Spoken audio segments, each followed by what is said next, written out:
زنا سے بچو، زنا سے بچو۔ میں کئی نوجوانوں سے پوچھتا ہوں اور بولتے کہ ہم کو ان سے محبت ہو گئی، بچہ بھی بولتا بچی بھی بولتی، تو میں ان کو بولتا ہوں جا کے شادی کرو نا، جاؤ اپنے ماں باپ سے جا کر کہو کہ اماں ابا مجھے ان سے محبت ہو چکی ہے، میں شادی کرنا چاہتا ہوں یا کرنا چاہتی ہوں۔ ماں باپ کا بھی کام یہ ہے، اگر اولاد آ کر بول رہی ہے تو ذرا سنو اس کو۔ اگر وہ کہہ رہا ہے کہ اماں میں روزے رکھا، اپنی نفسانی خواہشات کو پر کنٹرول کرنے کے لیے نہیں ہو رہا ہے، میں شادی کرنا چاہتا ہوں، تو ماں باپ کا کام ہے اس پر غور کریں۔ اور اگر وہ بیٹا یا ان کی جو بچی ہے اگر نیک ہے تو بری بات کیا ہے؟ بری بات کیا ہے؟ سننا چاہیے، اور یہ ماں باپ کو بھی سمجھنا چاہیے کہ زمانہ بدل گیا، یہ 2021 ہے، 1969 نہیں ہے یہ۔ ان ماں باپ کو بھی دیکھنا چاہیے حالات کیا ہیں۔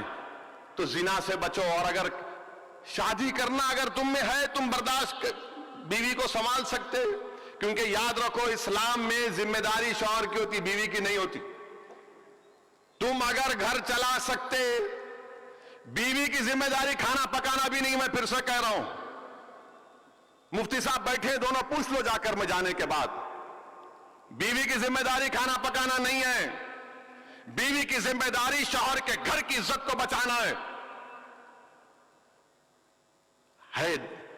اگر عشق ہو گیا جو بولتے نا، تو جاؤ شادی کرو، ان کے ماں باپ کے پاس جاؤ، بولو کہ ہاں، اور ماں باپ کا کام یہ اس کو سننا۔ اور قرآن میں اللہ فرما رہا کہ زنا کے قریب بھی مت جاؤ، زنا کے قریب مت جاؤ۔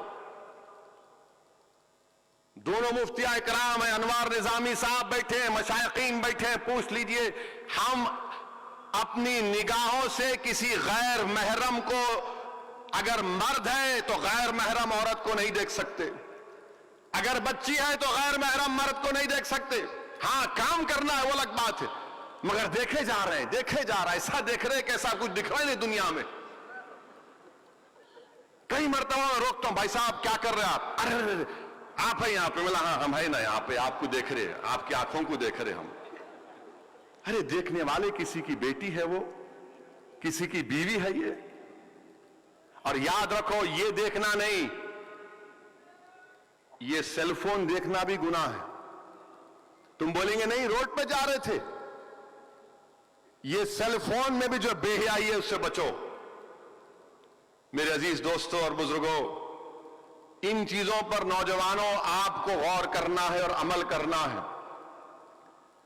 اگر ہم رسول اللہ صلی اللہ علیہ وسلم سے سچی محبت کا دعویٰ کر رہے ہیں، غلامی کا ثبوت دینا چاہتے ہیں، تو ہم کو ایک نیک اور اچھے انسان بننا پڑے گا۔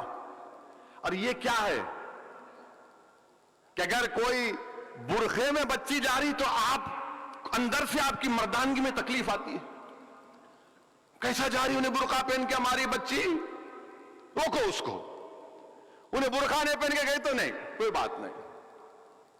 اور اگر مسلمان بچہ بچی کو بٹھا رہا تو اپنا بھائی ہے، انہیں گناہ نہیں، اس کا گناہ نہیں ہے۔ اور آپ کون ہوتے بھائی کسی کو روکنے والے؟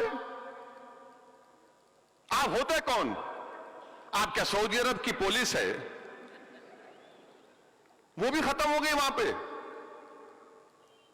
آپ کا کام نہیں ہے قانون کو ہاتھ میں لینا، خواہ روکتے، کیسا بک کر لیتے۔ اور اگر آپ کسی کو روڈ پہ روک کے ذلیل کریں گے، ویڈیو نکالیں گے، تو بچی باغی ہو جاتی ہے۔ میں جانتا ہوں 2 کیسز میں کسی نے حماقت کی، وہ بچی آ کے میرے کو بولی کہ میرے کو آج سے برقع ہی نہیں پہننا ہے، میرے کو نماز نہیں پڑھنا ہے، میں تو چڑھتی ہوں مسلمانوں سے۔ کیوں پوچھا میں؟ میرے کو ذلیل کیے۔ کیا بولی بچی کہ ہاں میں گناہ کری، انہوں فیصلہ کرنے والے، اللہ فیصلہ کرنے والا ہے میرا۔ اور پھر اس بچی نے کہا کہ اسد صاحب یہ لوگ گناہ میرے کو روک رہے نا، چلو میری شادی کراؤ۔ میرے ماں کے پاس بہرحال اس کے جو بھی چیزیں تھے، یہ کیوں کر رہے آپ؟ یہ غلط ہے یہ۔ اور اگر کسی کو سمجھانا ہے تو سمجھانے کا طریقہ کسی کو ذلیل کر کے نہیں ہے. اگر میں تم کو بے عزت کر کے بولوں گا یہ طریقہ سمجھانے کا تو تم خاموش ہو جائیں گے. ٹھیک ہے یہ ایم پی ہے, دل میں رکھ لیتے آپ.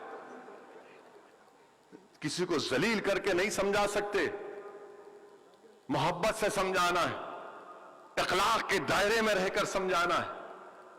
یہ کام آپ کو کرنا ہے. یہ چھوڑو ان چیزوں کو. نہیں کیسا جا رہے انہوں, کیسا لے کے جا رہا انہیں.